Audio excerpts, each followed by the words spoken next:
the angelic battles of fire, wind, and stone, the heavens were never silent.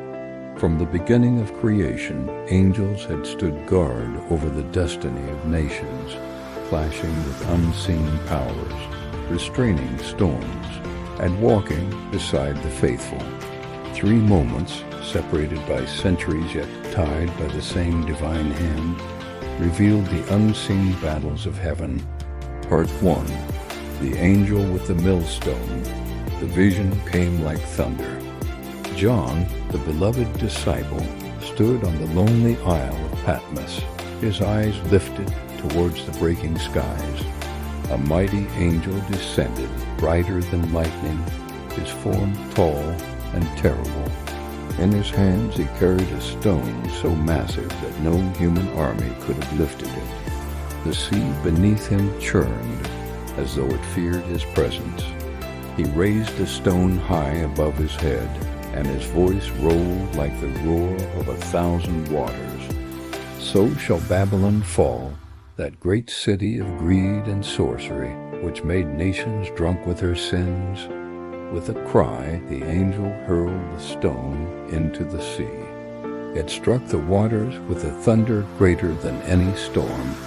Waves leapt like mountains, and the earth trembled at its echo. As the stone sank, unseen chains clamped onto the spirits that had ruled Babylon, demons of greed, arrogance, and idolatry. They screamed as they were dragged into the abyss, powerless against the decree of heaven. On the earth, merchants tore their robes. Kings trembled in their palaces.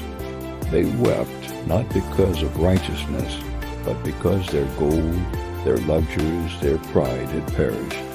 Yet in heaven there was joy. Angels lifted their wings, singing, "Fallen, fallen is Babylon. The Lord is holy and just." John saw what men could not see. The angel's act was not only a symbol, but a battle. For behind every empire built on pride stood dark spirits. But no throne of sin could stand against the hand of God.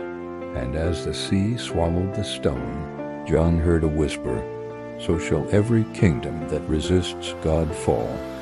Only his kingdom shall remain." Part 2. The 4 angels holding back the winds, the vision changed. John now saw the corners of the earth, vast and stretching beyond sight. At each corner stood a mighty angel, wings spread wide, their faces set like stone. Each one had authority to release the winds of war, storm, and destruction. The world lay trembling under their restrained power. The angels held their breath, their arms straining against the fury they contained. The winds roared, eager to break loose. Storms howled in chains. Earthquakes shivered in silence. Plagues pressed at their prison doors.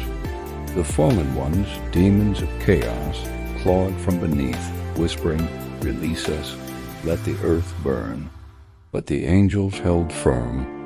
Then, from the east, another angel came, his robe glowing with the rising sun. In his hand he carried the seal of the living God. His voice cut through the rumble of creation. "Hurt not the earth, nor the sea, nor the trees, until the servants of God are sealed upon their foreheads." The 4 angels bowed their heads. They held their ground, wings trembling under the pressure, yet they did not release the destruction. Nations stirred with anger, kings plotted war, storms gathered at the edges of the sea, but none could move without heaven's command. And John saw beyond the veil the meaning of their stand. It was not merely winds they restrained, but the spirits of violence, greed, and hatred that sought to consume mankind. Heaven had decreed a pause time for the faithful to be marked, time for the servants of God to be sealed. The destiny of men was not in the hands of chaos, but in the hands of the one who sat upon the throne. John fell on his knees. He understood, even when the world seemed ready to collapse. Even when storms and wars threatened to swallow nations, there were angels unseen, holding back destruction until God's will was complete. Part 3. Daniel's fiery furnace protection. The vision faded, and John was taken back in time. He saw Babylon again, but not the proud city of merchants. He saw the days of Nebuchadnezzar, when the king raised a golden image and commanded all nations to bow. Those who refused were condemned to fire. 3 young men, Shadrach, Meshach, and Abednego, stood tall among the bowing crowd. Their voices were steady as they spoke to the furious king. "We will not bow to your idol. Our God is able to deliver us.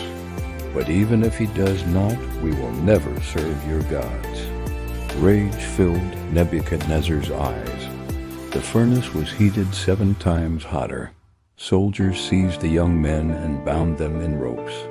But as the soldiers drew near the flames, the fire leapt like a living beast and devoured them instantly. Their cries were silenced in ash. The 3 faithful men were hurled into the furnace. The crowd gasped, waiting to hear screams. Instead, silence.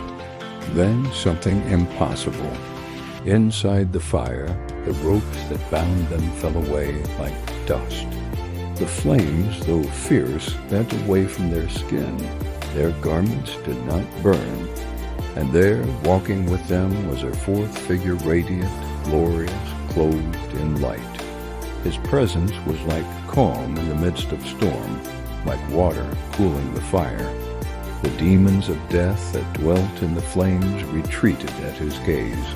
The furnace became a sanctuary instead of a grave. Nebuchadnezzar leapt to his feet, his voice trembling. "Did we not cast 3 men bound into the fire? Behold, I see 4 men, loose, walking in the midst of the fire, and the 4th is like the Son of God." When the men came out, the crowd drew back in awe. Not a hair of their head was singed.